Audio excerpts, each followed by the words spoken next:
Dans les années entre 40 et 50, les rapports sur les soucoupes volantes sont devenus un phénomène culturel américain.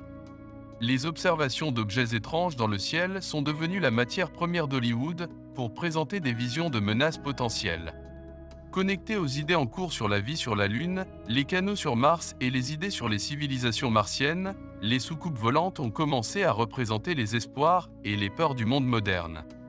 Et cela nous fait poser la question la plus importante. Ces prétendus visiteurs d'autres mondes sont-ils pacifiques et bienveillants, ou attaqueraient-ils et détruiraient-ils l'humanité?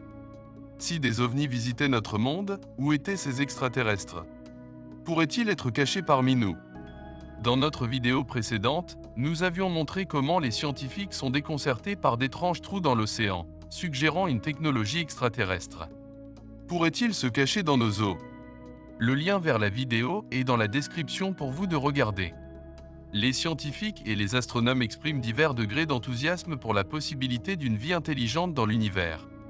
En fait, la NASA a officiellement rejoint le groupe de recherche pour chasser les extraterrestres et les ovnis. En juin, le gouvernement américain a publié un rapport tant attendu sur les ovnis. Bien que le rapport n'ait pas, comme beaucoup l'avaient espéré, admis l'existence de petits hommes verts, il a révélé que non seulement des objets apparaissaient dans notre ciel, mais que certains posaient clairement un problème de sécurité de vol et pourraient poser un défi aux États-Unis. La sécurité nationale. Le Pentagone a révélé qu'il prenait les ovnis si au sérieux qu'en 2007, il a discrètement mis en place le programme avancé d'identification des menaces aérospatiales, qui recueille depuis lors des données sur les phénomènes aériens inexpliqués. Et comme vous pouvez le constater, le sujet des rencontres extraterrestres reste sensible jusqu'à ce jour. Au fil des ans, diverses personnes ont affirmé avoir repéré de mystérieux objets volants non identifiés. Certains ont dit que cela ressemblait à une petite nouvelle lune, d'autres à une très grosse boule rougeoyante. Beaucoup l'ont décrit comme un œuf flottant géant et lent, tandis que plusieurs l'ont proclamé comme un disque mystérieux et silencieux. Et aujourd'hui, nous vous apportons les 7 observations d'ovnis les plus mystérieuses, mais vraies, du monde entier. Le campus du Tennessee College, 1853. À l'aube du 1er juin de l'année 1853, des étudiants du Burritt College dans le Tennessee ont remarqué 2 objets lumineux et inhabituels, juste au nord du soleil levant. L'un ressemblait à une petite nouvelle lune, tandis que l'autre ressemblait à une grande étoile. Le premier a lentement grossi jusqu'à ce qu'il ne soit plus visible, mais le second a grossi et a formé une forme globulaire. Le professeur A.C. Carn, qui a interviewé les étudiants et a rapporté leur observation à Scientific American, a écrit « Le premier est alors redevenu visible et a augmenté rapidement de taille, tandis que l'autre a diminué, et les 2 tâches ont continué à changer pendant environ une demi-heure. Il y avait un vent considérable à ce moment-là, et de légers nuages floconneux passaient, montrant que les lumières étaient confinées à un seul endroit. » Wilmington, Delaware, 1860. Le 13 juillet 1860, une lumière bleu pâle a englouti la ville de Wilmington, Delaware. Les résidents regardant vers le ciel du soir ont été surpris de voir sa source. Quelque chose de 200 pieds de long, filant sur un parcours plat, 100 pieds au-dessus. Ce n'est pas tout. Il y avait un sentier derrière lui, à 100 pieds d'intervalle, qui croisait 3 boules très rouges et brillantes. Et un 4e, qui rejoignit brusquement les 3 autres, après avoir tiré depuis l'arrière de l'objet principal, qui émettait des étincelles, à la manière d'une fusée. Texas, 1897. Le 17 avril 1897, les habitants d'Aurora, une petite ville du Texas, ont vu un avion tôt le matin. Il a semblé être apparu de nulle part, a fait des bruits forts, puis s'est écrasé dans un moulin à vent. L'OVNI aurait heurté un moulin à vent sur la propriété d'un juge, du nom de J.S. Procureur. Les débris de l'accident se sont répandus sur plusieurs hectares et le corps du pilote, qui était gravement défiguré, ne ressemblait certainement pas à un habitant de cette planète. Hopewell Junction, New York, 1983. Au milieu de la nuit, les habitants ont entendu un bourdonnement. En quelques instants, il était clair pour chacun d'eux que le vol stationnaire au-dessus d'eux provenait de quelque chose ressemblant à un énorme disque.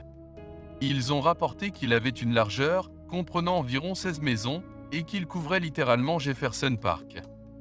Bien sûr, étant sombre, il était difficile de discerner ses caractéristiques exactes. Une chose qui les a tous effrayés, c'est qu'il est devenu silencieux comme une tombe, alors qu'il planait au-dessus d'eux. Un disque étrange et pas de bruit. Angoissant.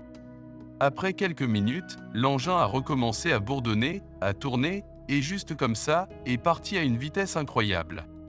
Stadio Artemio franchit Florence, Italie, 1954. C'est bien connu que tout le monde aime le football, mais les extraterrestres aussi. On dirait, parce qu'une fois, ils sont venus sur Terre pour voir un match. C'est exact. Le 27 octobre 1954, une foule d'environ 10 000 personnes s'était rassemblée pour assister à un match de football. Tout d'un coup, le stade a été inondé de lumières éblouissantes d'un ovni. Au milieu du match, un rugissement s'éleva de la foule, mais les spectateurs n'avaient pas émis le son en regardant le match, ils regardaient une chose brillante et brillante, flottant dans le ciel. De nombreux témoins oculaires disent que c'était quelque chose qui ressemblait à un œuf, se déplaçant lentement dans le ciel. Rua Afrique, 1994. Attention! La classe suivante est la classe de l'alien. L'école des extraterrestres, quelqu'un? Oui, cela a failli arriver à Rua, en Afrique, en 1994. Les enfants de l'école d'Ariel ont vu 3 boules brillantes se déplacer dans le ciel. Interrogés sur les extraterrestres, les enfants ont dit que les extraterrestres avaient établi un contact visuel et leur avaient communiqué l'état du monde. Ils avaient demandé ce que les gens faisaient sur la planète et quelles étaient les destructions qu'ils causaient. Chicago Air, 2006. 7 novembre 2006. Plusieurs employés et voyageurs de l'aéroport de Chicago Air ont vu un étrange avion métallique en forme de soucoupe dans le ciel. Des témoins ont décrit l'objet comme extrêmement silencieux, quelque part entre 6 et 24 pieds de diamètre, et de couleur gris foncé. Ils ont vu l'engin en forme de disque, planant au-dessus de l'aéroport, et étaient sûrs que ce n'était pas un nuage. L'objet a traversé le ciel à grande vitesse, laissant un trou bleu clair dans la couche nuageuse. Le trou aurait semblé se refermer peu de temps après. Probablement à la recherche d'un endroit décent pour atterrir. Cependant, la Federal Aviation Administration a refusé d'enquêter sur l'incident, car l'OVNI n'a pas été vu sur le radar. Ils l'ont qualifié de phénomène météorologique. Vrai ou pas, vous nous dites ce que vous pensez, et déposez vos commentaires sur toute autre observation que vous pourriez connaître. Et n'oubliez pas de vous abonner à Très Curieux, YouCurieux français.